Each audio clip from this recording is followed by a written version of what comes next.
জাতীয় সঙ্গীত আমি গাইলে আমার গায়ের কাটা দিয়ে ওঠে। আমার মতে এই জাতীয় সঙ্গীতের মতো এত সুন্দর কথা ও সুরের যে মাধুর্যটা, এরকম আর কোনো গান হবে না। জাতীয় সঙ্গীত কেউ পরিবর্তন করতে চাইলে তাদের ভয়াবহ অবস্থা করা হবে। জাতীয় সঙ্গীত পরিবর্তন নিয়ে এবার সমন্বয়ক এবং উপদেষ্টাদের কঠিন হুঙ্কার দিলেন সাধারণ জনগণ। শেখ হাসিনার পদত্যাগের পর দেশের বিভিন্ন খাতে পরিবর্তন আনার চেষ্টা করছে বর্তমান সরকার। ইতিমধ্যে কয়েকটি ক্ষেত্রে পরিবর্তন এনে বেশ প্রশংসায় ভাসছে উপদেষ্টারা। তবে শিক্ষকদের পদত্যাগ করানো এবং বর্তমানে জাতীয় সঙ্গীত পরিবর্তন নিয়ে বেশ সমালোচনায় পড়তে হচ্ছে বর্তমান সরকারকে। কেউ কেউ বলছে দেশটার সমন্বয়করা একা স্বাধীন করেনি, তারা বললেই জাতীয় সঙ্গীত পরিবর্তন হবে না।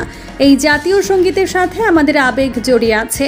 এই জাতীয় সঙ্গীত পরিবর্তন করার কথা বললে সমন্বয়ক এবং উপদেষ্টাদের ভয়ঙ্কর অবস্থায় পড়তে হবে। তবে জাতীয় সঙ্গীত পরিবর্তন নিয়ে সমন্বয়ক কিংবা কোনো উপদেষ্টা এখনও কোনো মন্তব্য করেনি।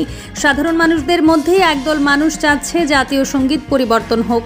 তবে ইস্যুটি নিয়ে সমন্বয়ক এবং উপদেষ্টাদের নীরবতার কারণে সাধারণ মানুষ ধারণা করছে তারাও জাতীয় সঙ্গীত পরিবর্তনের পক্ষে আছে এবং তারাই পরিবর্তনের জন্য উস্কানি দিচ্ছে। আর তাই তো সাধারণ মানুষ রাজপথে নেমে এর প্রতিবাদ করছে। প্রিয় দর্শক, জাতীয় সঙ্গীত পরিবর্তন নিয়ে আপনার মতামত কি? কমেন্ট করে জানিয়ে দিন আপনার মতামত।